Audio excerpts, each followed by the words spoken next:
In this lesson, we are going to talk about the ray caster. The idea of the ray caster is to cast a ray in a direction and test what objects intersect with that ray. You can cast multiple rays and at different moments. We are going to see that in the rest of the lesson. But yeah, here's the idea. You have objects in your scene. You cast a ray and you will know if this ray intersect with object, which is this case for the cylinder, the cube, and our monkey, which name is Susan. All right, that's all. And we're going to test that and see how we can use it. Okay, yeah, well, actually, you can use it, let's say, to find out if there is a wall in front of the player and the distance of this wall. Maybe if you're too close, well, you will prevent the player from moving forward. You can test, I don't know, if it's like a shooting game, you can test if the laser gun hit an enemy. You can also test if there is something below the cursor, like here we have 3 spheres. I will be able with the raycaster to know if there is one of those spheres below my cursor. And you can also, I don't know, maybe show an alert if the spaceship is heading straight to a planet. If the spaceship, you cast a ray in direction of the front of the spaceship, and if there is an obstacle, you show an alert message, warning, warning, obstacle, stuff like that. So these are just examples. There are many usages for raycaster. Anyway, here is our setup, nothing much. We have 3 spheres and we are going to shoot a ray through those spheres and test if those spheres intersect with it. And then we are going to move the spheres and stuff like that. First, we need to create that raycaster. So you position yourself in your code right after the objects. So we have object 1, object 2, object 3. And we are going to create our raycaster here. So we can do like raycaster. And to create a raycaster, we just need to use the raycaster class. So it's a class in 3GS named raycaster, and you have a lot of examples. This example is pretty complicated, but we are going to use it and explain every part of it. Anyway, let's not use this example, and let's create a brand new raycaster by doing raycaster equal new 3 raycaster. Like this. You can save, just test if there is no error in the console. We have no error. Let's move forward. If you have an error, pause the video, fix the error, and come back. All right. So if we are shooting a ray in a direction, we need to tell the origin of the ray and the direction of this ray. These are the 2 parameters we need. To set those parameters, we need to do raycaster set and provide the origin and the direction. These 2 are vector 3. All right, you know about vector 3, so we just need to provide the origin. We will say, I don't know, maybe something over there or over there. And the direction, well, if we want our ray to go, let's say right, we just shoot a ray with a vector 3 where x equal 1. All right, let's do that. So before I'm putting anything in the set of the raycaster, I will do const ray origin equal, and we can create a vector 3. New 3 vector 3 like that, and I will position it at -3, 0, 0. So it's somewhere on the left. Actually, if you watch the position of its, ray origin, yeah. If you refresh with nothing in the set, it won't work.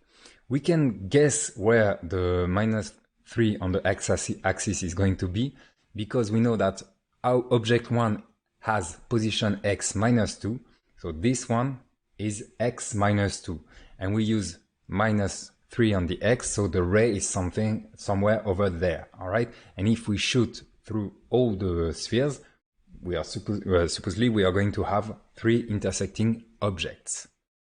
We are going to see that. Then we have to set the direction. Because we want to shoot to the right, it has to be a positive x. So we are going to do ray direction equal new 3 vector 3 again. It's going to be, I don't know, 10, 0, 0.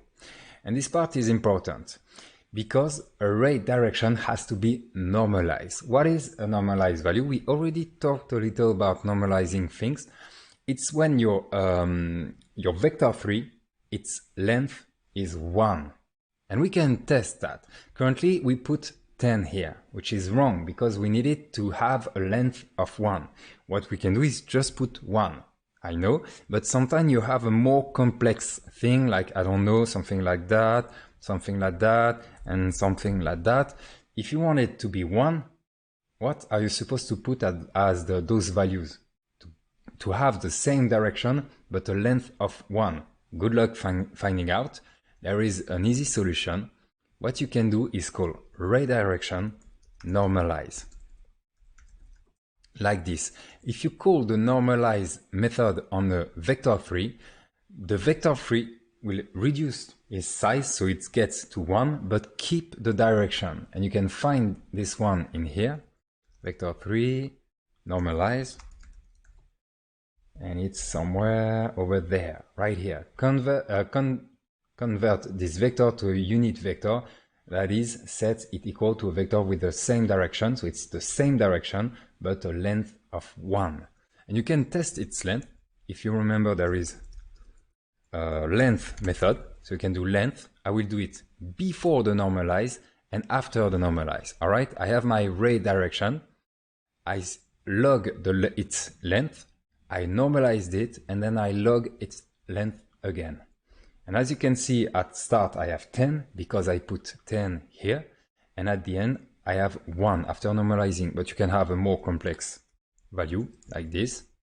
So I have more than 10 and then I get 1. Okay, cool. Always normalize the direction, the raycaster needs that. And at the end, you can provide your raycaster with the origin and the direction. Like this. We save, still nothing, but currently we oriented the raycaster, so it's not the ray yet, it's the raycaster, the one that we create, that will shoot the ray.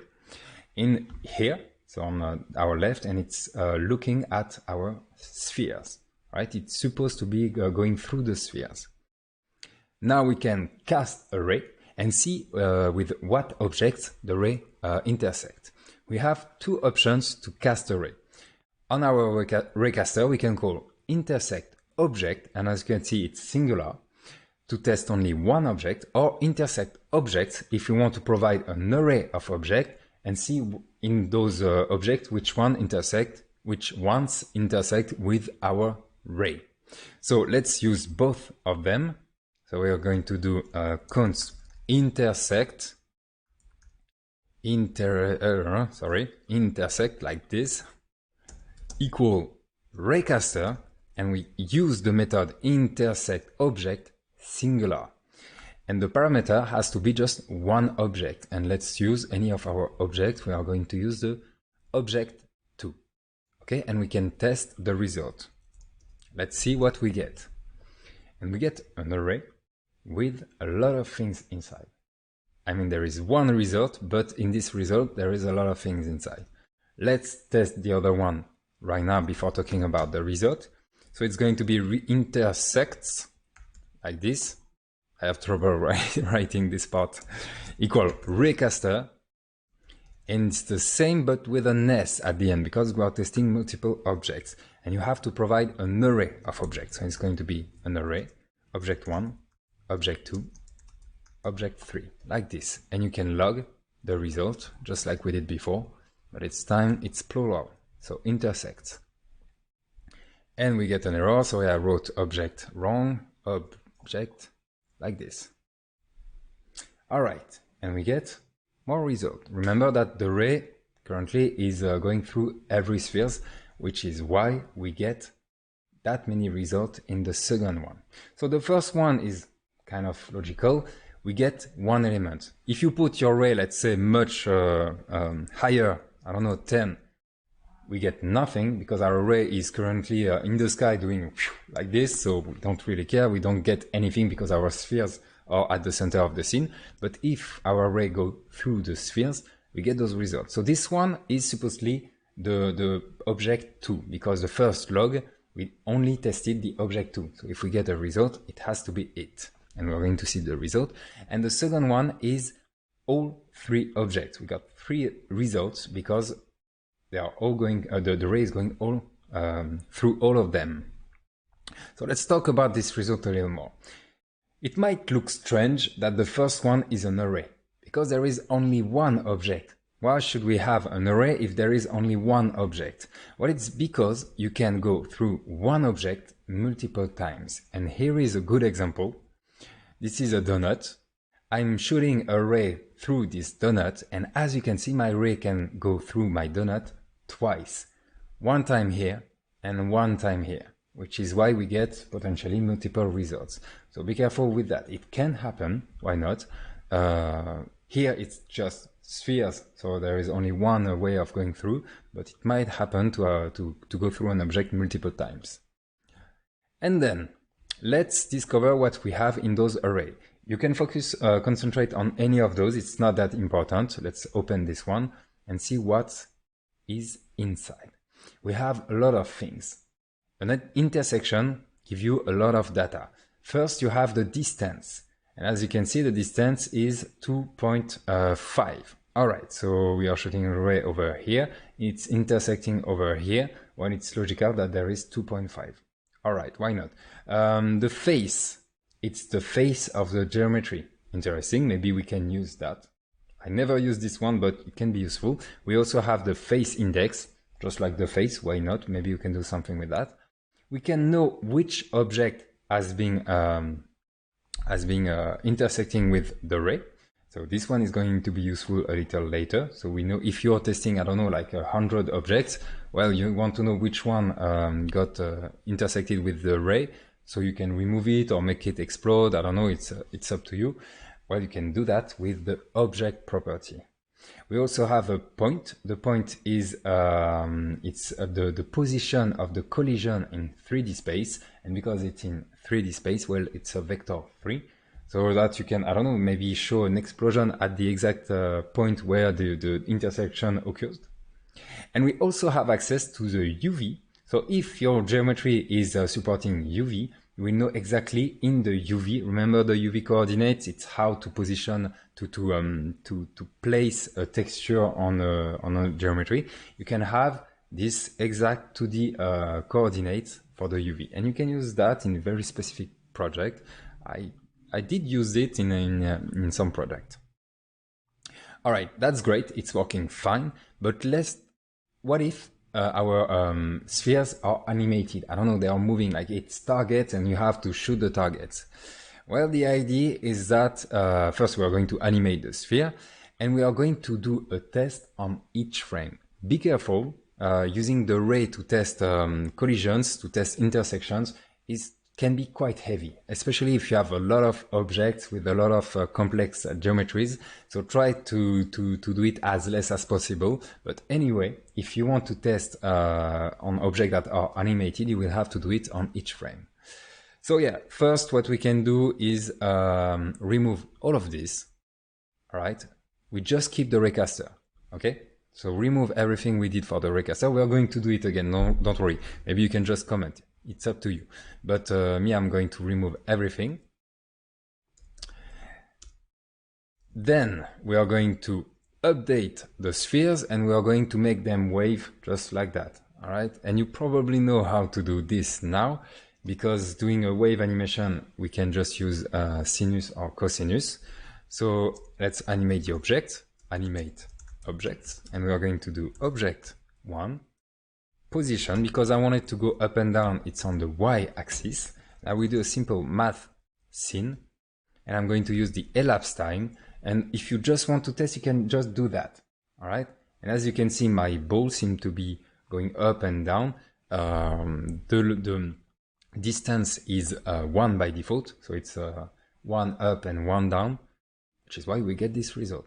And we can play with the speed by changing the elapsed time. I can use 0.3. So it's going to be slower. And if I want my sphere to go upper and higher and more down, I can do multiplied by something higher than 1, let's say 1.5. And we get this result. All right. This has nothing to do with raycaster. We just want the spheres to move so we can test the ray on them. You can duplicate for the other objects. Don't forget to change the name of the variable. And we get our 3 objects moving like that, which is fine. Obviously, it's better to change the speed, so we have different speeds. I don't know, we can test something like that. All right. So there are moments where there is no sphere intersecting, supposedly. Sometimes there is all 3, sometimes there is only 2. Well, it's good, so we can test the result. Cool. So what we are going to do now is do exactly what we did before, but inside the tick function. What you can do now is pause the video and try to redo it. So it's about setting the origin, the direction, use the set method on the raycaster, and then shoot the ray. So let's go. We're going to do cast a ray. Now we do const ray origin, new 3 vector 3. It's exactly the same code, I think. Yeah, almost. Const ray direction equal new 3 vector 3. It's going to be 1, 0, 0. So it's not 10, I put 1. Anyway, I'm going to normalize it. I know it's useless, but I better do that in case someone or myself change this value and forget about normalizing. So I'd like to keep the normalizing always in the code. And then I can just orientate my raycaster. I'm going to do raycaster set and use the origin and the direction like this, right? So we did exactly the same thing with slightly different values. You can also put the vector 3 right inside the set, all right? It's perfectly doable. If you prefer to do it, you can do it, but I like to have a clear code like that. So I can save just to test if I'm not doing any mistakes. It seems to be fine. Then we need to shoot the ray. So we orientate the raycaster, the class, the variable that is going to create the ray. So it's our raycaster that we let before, right here. So what we need to do now is shoot the ray. So I'm going to first create an array that will contain all the objects I want to test. Objects. I don't have to do this, but it will get handy later. Object to test. Why not? Object 1, object 2, object 3. All right, so it's the same. I'm just creating a variable that will contain those objects. Do it with me. It's going to be useful later. Then I can shoot the ray and test for intersections by doing intersects equal, so with an S, because I'm going to test multiple objects and I can get multiple results. So it's going to be raycaster intersect objects with an S. Again, I'm not testing only one object, I'm testing multiple objects, and I can pass my array of objects to test in the parameters. I'm just saving. All right, no error. Let's see what we get inside that array. Be careful by doing a log of this intersect. We are going to have a lot of logs, so one on each frame, but it's going to be fine. It's an array, so I can do length and see. We have 0, 1, 0, 1, 2, 1. It's exactly doing that. 2, 1, 2. It's working. We are testing the arrays, which is doing this movement right here on each frame. Sometimes there is 0, sometimes there is 1, 2, 3. So it's working well. What we can do now, it's just for the lesson purpose. All right, there is no goal of having an array going through 3 spheres. The idea is just to test things. What we are going to do is color the objects that are intersecting in blue and the one that are not intersecting in red. All right, let's go. So, because my intersect is an array, it's not the array of objects intersecting. Look at it. It's an array of intersections, and the intersections contain those information we talk about sooner, and also the object. So if you want to access the object, you have to access to the intersect item from the array, and then the object property. Let's do it, you will understand. First, because I might have multiple results, I need to loop on that array. In JavaScript, there is many ways of looping in an array. On an array, you can use a for in, for off, for each. So there is many ways. I'm going to use a for off. I'm going to do for const, it's going to be intersect of intersects with an S. And right now I'm just looping on those objects. Do not log it.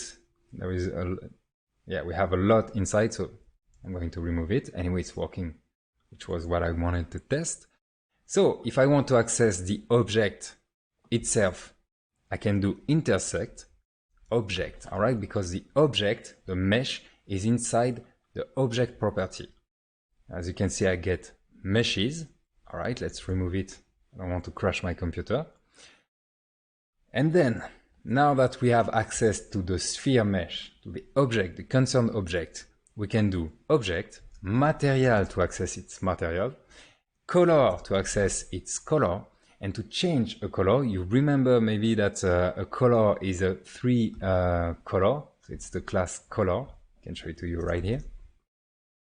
And to change a color from this class, we have to use the set method, which is over there. And you can provide almost anything like a red, hexadecimal, stuff like that. So let's go. Color set. And we want our sphere to go blue. So we are going to use, I don't know, this way of expressing a color. So it's red, green, blue. So it's fully blue. We save. And oops, everything is blue. Why? Well, there is a reason for that. It's because when we refresh, when we reload, look, they are all in a straight line. They are all, the ray is going through all the spheres at the start of the experience, which is why all the spheres, they become blue. And the other problem is that we didn't put them red again. So we need to set them red if they are not intersecting. There are many ways of doing that. Hasn't much, it's not about 3GS, it's more about organization, structure for your JavaScript. What I'm going to do is pretty straightforward. What I will do before changing them to blue, changing the one that intersect to blue, I'm going to change all of them to red. I'm forcing the red on each one of them. And the good thing is that I already have the spheres inside that array, which is object to test. So before changing the one that intersect to blue, I will change those objects to red. Object, material, color, set, and I use red, like this. So on each frame, they are red, and then the one intersecting becomes blue. As you can see, it's working. Imagine that you have a line, a straight line going from left to right, and each time the sphere is intersecting with that line, we get a blue sphere. And once it's gone, well, it's just go in that loop, and I go red. All right, so it's working. You can do stuff like that. Why not? Maybe you have like lasers, and the player have to dodge the laser, so you can see your player, and when the player touches the laser, well, everything goes red or something like that. That could be a funny game. And yeah, you can just do that. All right, one cool thing we can do with the raycaster is test if we are hovering some objects. So that we can do anything like, I don't know, we can show a pop-up, you can show a message, you can show information, maybe you can show like, I don't know, a target and you have to shoot if it's a shooting game. It's up to you, but we are going to test the mouse hovering with the objects by using a raycaster. And don't worry, yes, 3GS will do all the heavy lifting. You will see that it's quite simple. So let's comment the code for the raycaster. So I'm going to comment all of this code, all right? All the code we did inside the tick function only. Comment it because we are going to need some part of it. We are going to do the same. I think we are going to put the one we hover in blue or something like that. We'll see. So first, let's do the hovering part. I want to know if my mouse, my cursor, is being above one of those spheres. What we need to do first is to get the position of the mouse, the position of the cursor. Unfortunately, we can use the position in pixels. We need a value that goes from -1 to +1 in the horizontal axis, and -1, so it's the bottom, to +1 on the vertical axis. And be careful, it has to be -1 when it's the bottom and +1 when it's the top. All right? How can we get that? Well, it's JavaScript and mathematics, so let's go. We can position ourselves, let's say, right after the size. Yeah, here is right, so before the camera. And we are going to handle the mouse and get those coordinates that goes from -1 to +1 on horizontal and vertical axes. So yeah, I'm going to call it mouse. I usually call it more like cursor, because it can be like on a touch screen, stuff like that. But right now we are going to focus on the mouse event and try to reproduce mouse events inside of Three.js. So I will do const mouse equal new 3 and vector2. Why vector2? Well, because it's just X and Y, all right? You cannot move your mouse deeper and the opposite. So it's just X and Y, and we can use a vector2. We could have created like an object like this. It would work too, all right? But let's use what Three.js provide and follow the examples inside the documentation and use a vector2.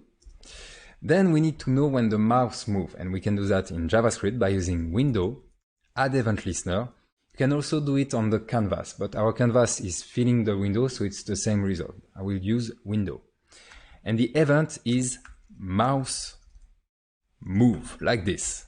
And in the second argument, parameter, I can provide a function. When the mouse moves, you can see that we get this log, all right? First parameter is the name of the event. Second parameter is a function. We call that a callback function. It's the function that will be called when the event occurs. And when I move the mouse, look at the logs. I move, I stop, I move, I stop. So it seems to be working fine. All right, what we need to do now is update the mouse variable. So it's a vector2. So we have a value that goes from -1 to +1. Let's focus on the x-axis only. So it's going to be mouse X, and we're going to start with the pixels. So how do we get the pixels? When you want the pixels of the mouse, what you can do is provide a variable here. I'm going to call it event. And in event, you have many informations, like a lot of properties, way too much. What we need now is client X. All right, this has nothing to do with Three.js. Right now, it has nothing to do with Three.js. It's just JavaScript. We can test the results. Obviously, you can guess that it's not the right value, but anyway, let's log it to see where we are going. And when we move, as you can see, I have 0 when my mouse is very close to the left, and I get something like 1000 when I'm on the right. Okay, cool. So we get the pixels. All right, it's the coordinates only on the X. We are not talking about the Y right now. Let's focus on the X. So we get the position of the mouse, but it's only in pixels. What we need is -1 here, -0.5 around here, 0 around here, 0.5 around here, and 1 when we are over here. So what we can do here? What I like to do is to have normalized value, meaning value that goes from 0 to 1 first. And to get that, what we need to do is divide these pixels value by the width. By doing that, we'll have a normalized value. You will see size is width. So because my width, the width of the experience is saved inside the sizes variable. So I divide the event client X by sizes width and see the result. I get 0 on the left and 1 on the right. I mean, close to 0 and close to 1, which is working fine. We are almost there. The problem is that we want something from -1 to +1. To do that, I can just multiply by 2. So we get from 0 to 2. As you can see, I'm very close to 2 inside the logs. See my logs? It's close to 2. 0, 2, and then do -1. See the result?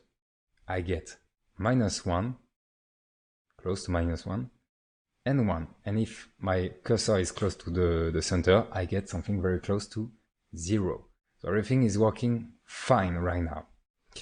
Let's do the Y. So I can just duplicate and change my mouse X by mouse Y. It's not client X, it's client Y. And I don't divide by the width, I divide by the height of my window, which is the viewport, in fact.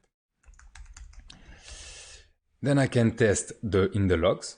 I do mouse Y. As you can see, when I'm close to zero, to the center, sorry, we get something close to 0. When I'm at the bottom, we get 1. And when I'm at the top, we get -1. Right? What did I say? We want -1 when it's the bottom and +1 when it's the top. -1 at the bottom, +1 at the top. So it's the opposite. We have to invert it. To invert it, well, there is many ways of doing it. You can just put parentheses around everything and put a minus here, and it will be fine. As you can see, I have 1 at the top and -1 at the bottom. Or the one I used to see, I see a lot, sorry, is to put only those values in parentheses and put a minus in front of it. You get the same result, all right? I have -1, why?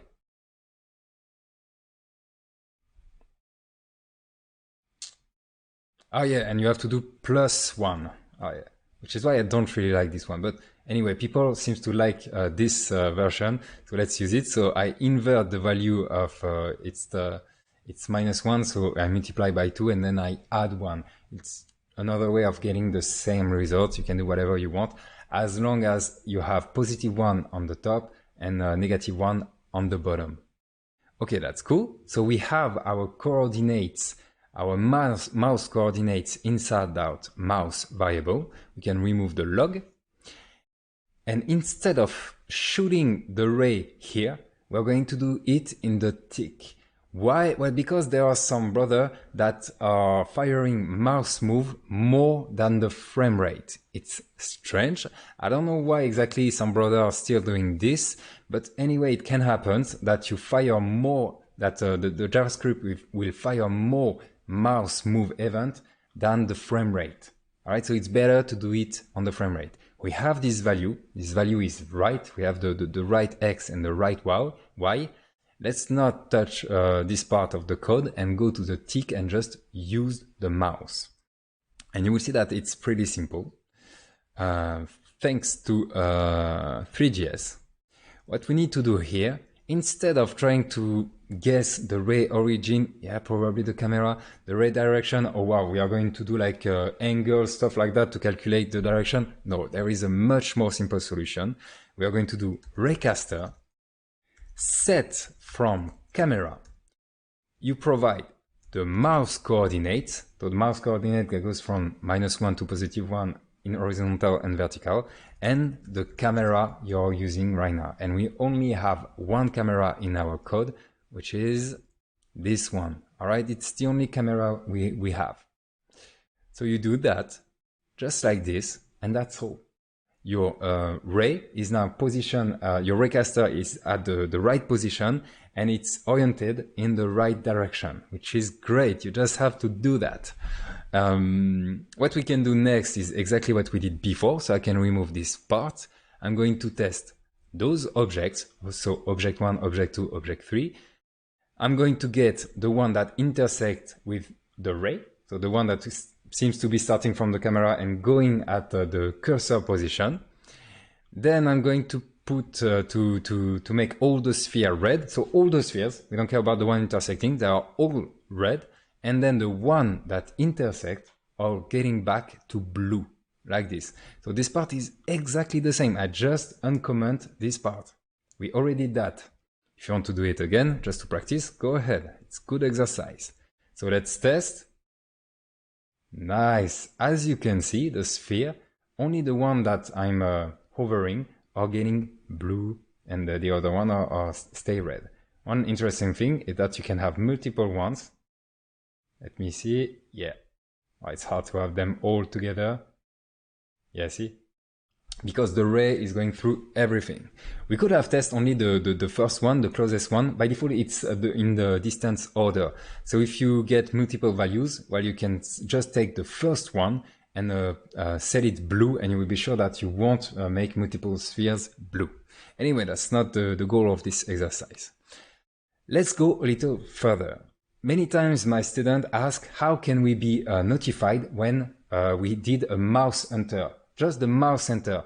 Okay, we can do something when the object is being hovered, but me, I just want to know when the mouse got inside it, and just once. And when I got it out of the sphere, I want to know it also. So in a way, we are kind of recreating the mouse enter and mouse leave events inside of 3GS. So yeah, let's do that.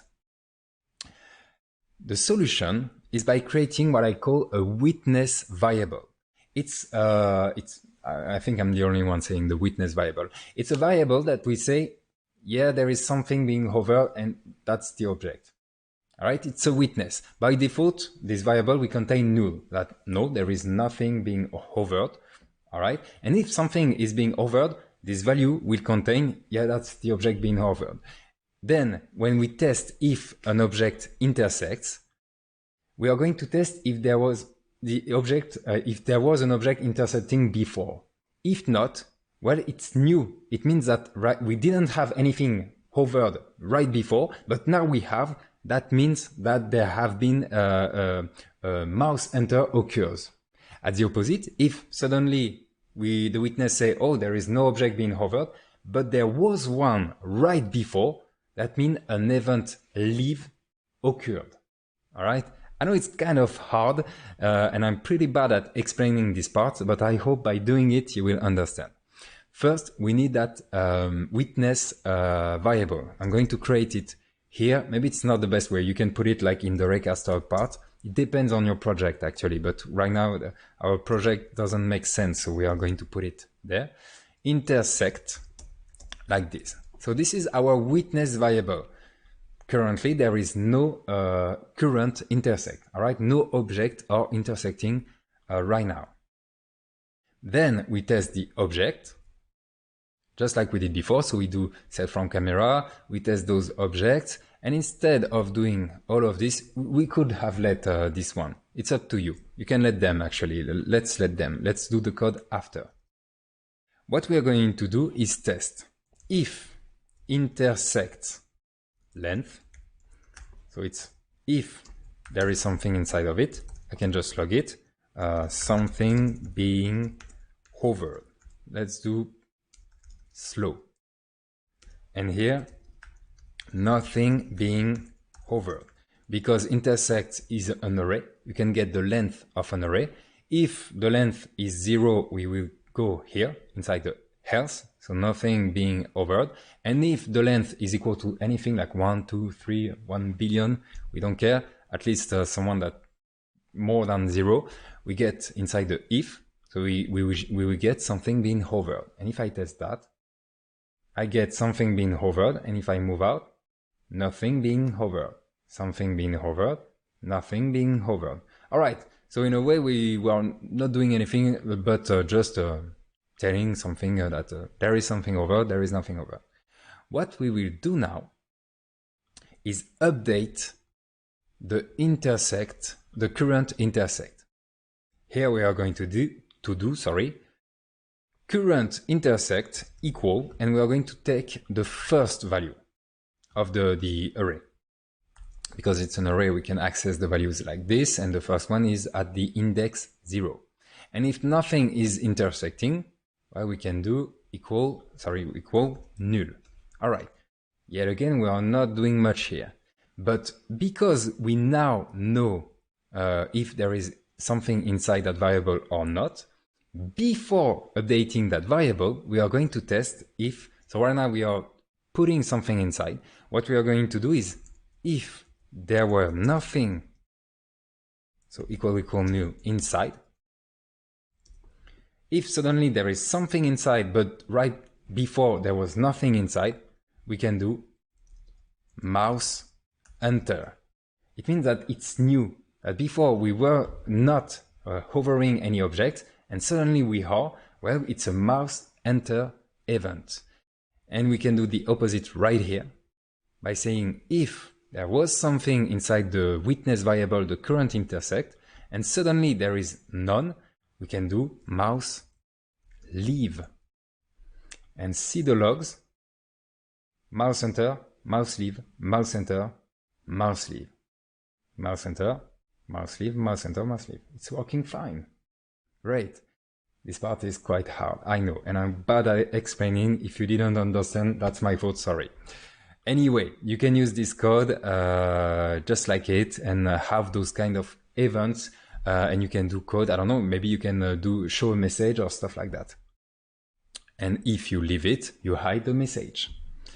That's cool. Because we did that, we can go a little further and handle the click event, and it's going to be much easier because we already have everything we need. To implement the click event, let's move back to our mouse. Sorry, I said we were not going to code in here. I was wrong. What we can do is listen to the click event anywhere. So we start by listening anywhere. What I want is to know when I click on the object. All right. I want to know if someone clicked on the sphere 2, and if someone clicked on the sphere 1. So first we listen to click event everywhere, like this. So you can test click anywhere. And when I'm clicking, I get click anywhere. All right, it's working. Cool. If I stop clicking, as you can see, click anywhere is not being logged. Okay, cool. What we can do now, we already have everything we need. We are going to use the witness variable. And if there is something inside of it, so it's going to be current, I think it's current intersect. So if there is something else than null inside of it, it means that we have maybe a sphere, and we can do click on a sphere. So I'm clicking away from the sphere. As you can see, I get nothing because the current intersect is currently null. And if I click while hovering a sphere, see the logs, click on a sphere, click on a sphere. I'm clicking right now. Click on a sphere, click on a sphere. I move out, not working. The second one, click on a sphere, click on a sphere, click on a sphere. I move out.